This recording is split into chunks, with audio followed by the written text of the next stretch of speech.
Subscribe कीजिए अपने भक्ति प्रसाद चैनल को और भक्ति का आनंद लीजिए। Rama was known to be a very just and caring king. He said, "Oh Rama, I want justice. For no reason, an act of violence has been committed upon me." Sarvartha said, "Yes, I am guilty of the crime that the dog is accusing me of." So the court said, "What kind of judgment is this? Is this a punishment? The man is too happy."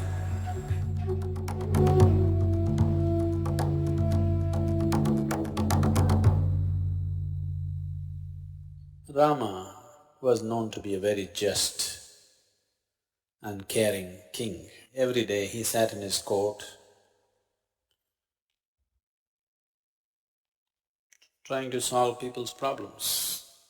So that day, towards the end of the evening, towards the end of the day when he's to wind up the activities of the court, when he had finished dealing with all the people,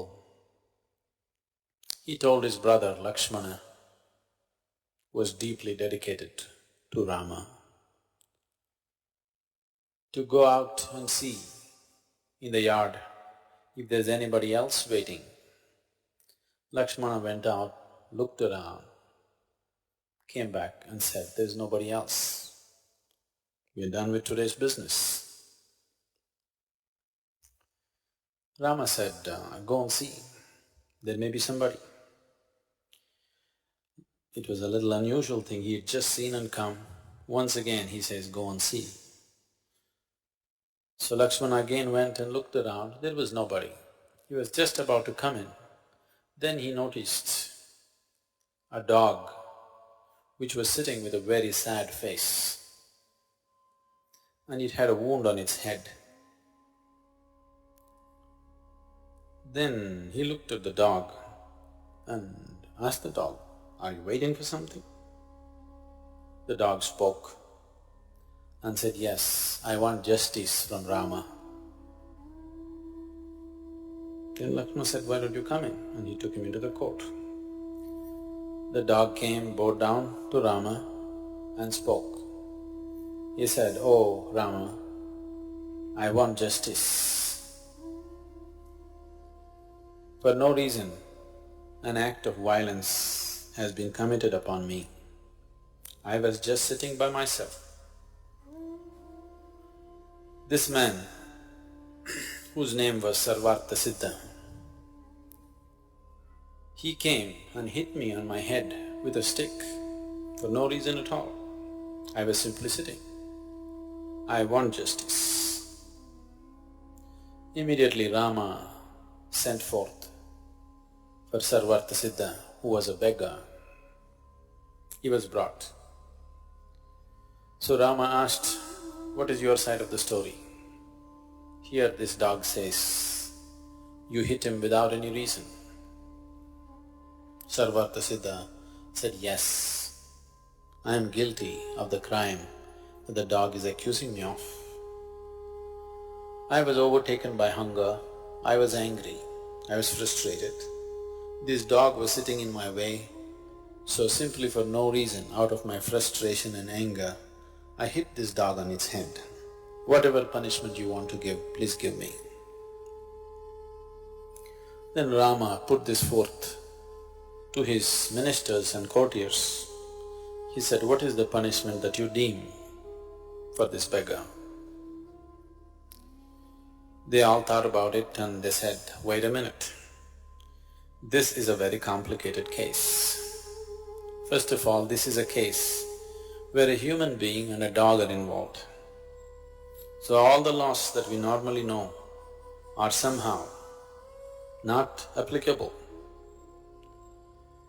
So it is being the king, it is your prerogative to come up with a judgment." Rama asked the dog, "What do you say? Do you have any suggestion?" The dog said, "Yes, I have an appropriate punishment for this man." What is it you speak out? So the dog said, make him the chief monk of Kalinjar monastery. Rama said, so it be.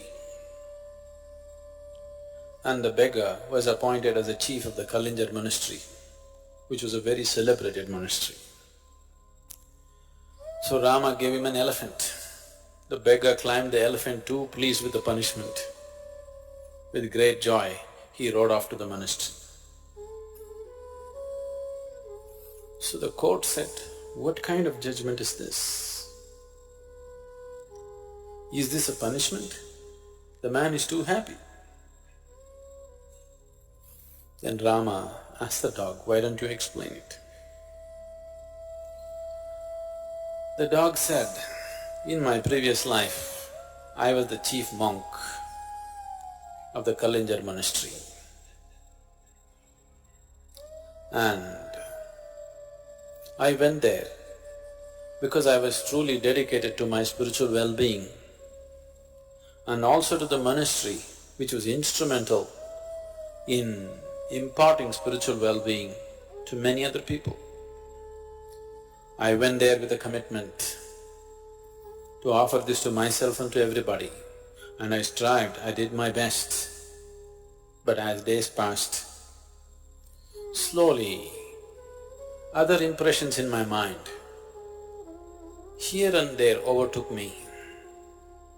Mostly I remained steadfast to my purpose, but here and there it overtook me. The name and fame that came along with being a chief monk, somewhere affected me. Many times my ego performed, not me.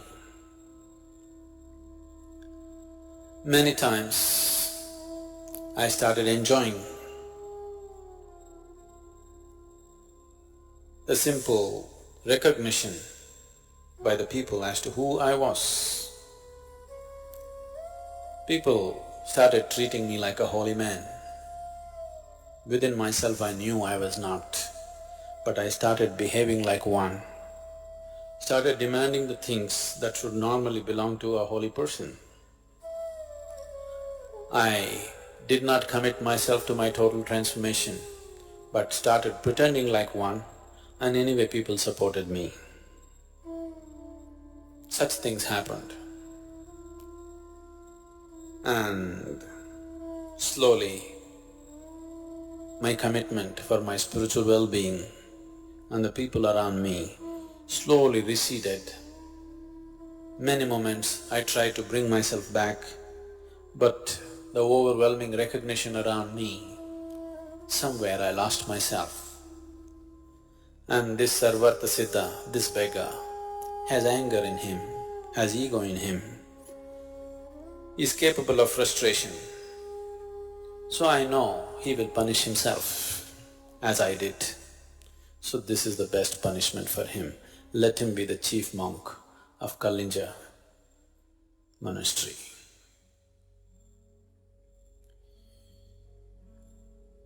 People bring enormous amount of punishment upon themselves, pain and suffering upon themselves.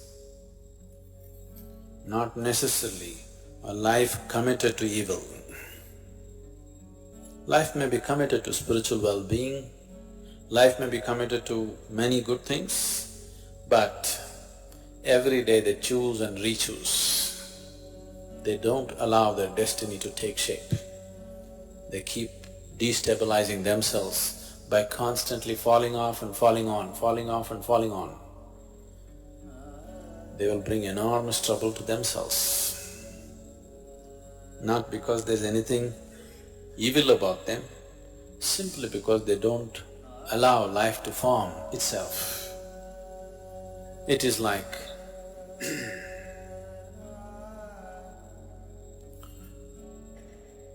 keep on disturbing that which is taking shape. Every time you choose and unchoose, you distort the course of your destiny. Lot of sadhana, lot of things. Today, if you face a frustrating situation, No situation is frustrating. If some situation you see and you get frustrated, then you unchoose from the path that you have taken. Tomorrow morning again you're on, but by unchoosing yourself for a few hours, you have destabilized the formation of your destiny, the course of your destiny. A determined mind, a mind whose determination, a mind whose choice is permanent. Once you make a choice, you make yourself choiceless. Such a mind will allow the destiny to flow the way you have chosen.